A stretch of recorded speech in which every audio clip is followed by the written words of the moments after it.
네, 내일부터 시작되는 2월 임시국회. 북한 원전 의혹과 법관 탄핵 등을 둘러싼 여야의 대치로 곳곳이 지뢰밭입니다.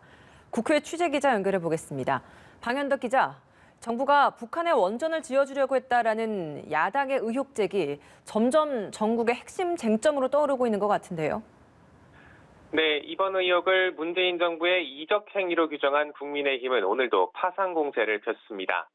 긴급회의를 소집한 김종인 비대위원장은 이번 사건은 그 자체로 경천동지의 사안이자 국제사회의 제재 대상이라고 맹폭했습니다.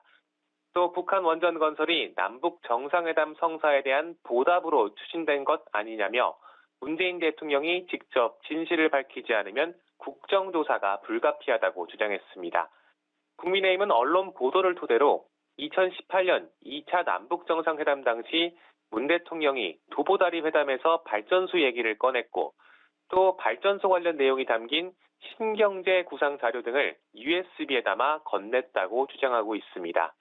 이에 대해 청와대는 북풍 공작이라며 법적 대응을 예고했고 청와대 출신 여당 의원들도 사실이 아니라고 반발하고 있는데요. 민주당은 신영대 대변인 논평에서 북한 원전 구상은 이명박 전 대통령 때부터 추진됐으며 삭제된 원전 문건 대부분은 박근혜 정부가 생산한 것이라고 반박했습니다. 우원식 의원은 SNS에서 김종인 위원장을 향해 제 버릇 개 못 준다고 생각했지만 선을 넘었다며 대국민 사과를 촉구했습니다. 당시 수행을 맡았던 조한기 전 청와대 의전비서관도 입을 열었는데요. 도보다리 회담 때 USB를 건넸다는 보도는 악의적 왜곡이라며 기가 찬다고 말했습니다. 하지만 국민의힘은 대정부 질문 등을 통해 진상규명을 계속 압박한다는 방침이라 2월 임시국회는 시작부터 전운이 감돌고 있습니다. 네, 여야가 대치하는 다른 쟁점도 있죠. 바로 임성근 부산고법 부장판사에 대한 탄핵안인데 뿐만 아니라 이번 임시국회에서 코로나19 대응을 위한 법안도 논의될 예정이었는데 쉽게 통과될 수 있겠습니까? 네, 일단 탄핵안은 민주당 이탄희 의원이 내일 대표 발의하고 목요일 표결이 예상됩니다. 현재 동참한 범여권 의원이 가결 정족수 151명을 이미 넘어섰습니다. 하지만 국민의힘은 민주당이 사법부 길들이기에 나섰다며 반발하고 있어서 진통이 예상됩니다.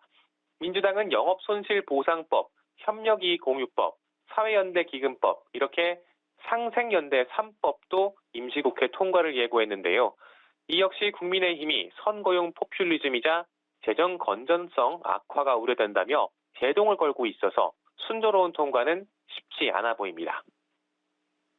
네, 4.7 재보궐선거 이야기도 좀 하겠습니다. 일요일인 오늘도 여야 서울시장 주자들 민심 잡기 행보가 한창입니다. 특히 오늘은 범여권, 범야권에서 새로운 후보들이 등장했다고요? 네, 일단 범여권에서는 시대전환 조정훈 의원이 국회에서 출마 선언을 했습니다. 범야권에서는 금태섭 전 의원이 서울 홍대 공연장에서 출마를 선언했습니다. 특히 금 전 의원은 국민의당 안철수 대표에게 제3지대 단일 후보를 뽑자며 양자 경선을 제안했는데요. 안 대표는 이미 국민의힘의 경선 참여를 제안한 만큼 야권 상황을 보고 말하겠다는 다소 신중한 반응을 보였습니다. 여야 주요 주자들은 각자 민생 행보를 이어갔습니다. 민주당 박영선 전 장관은 21분 컴팩트 도시라는 자신의 공약의 모범사례 도봉구 창동을 찾았고 우상호 의원은 지하철 1호선의 지상 구간을 지하화한다는 정책을 발표했습니다. 국민의힘 나경원 전 의원은 동북권 개발 공약을 내놨고 오세훈 전 시장은 관광업계 종사자들과 만났습니다. 국민의당 안철수 대표는 성북구 장위 15구역 주민들과 재개발 대책을 논의했습니다. 지금까지 국회에서 전해드렸습니다.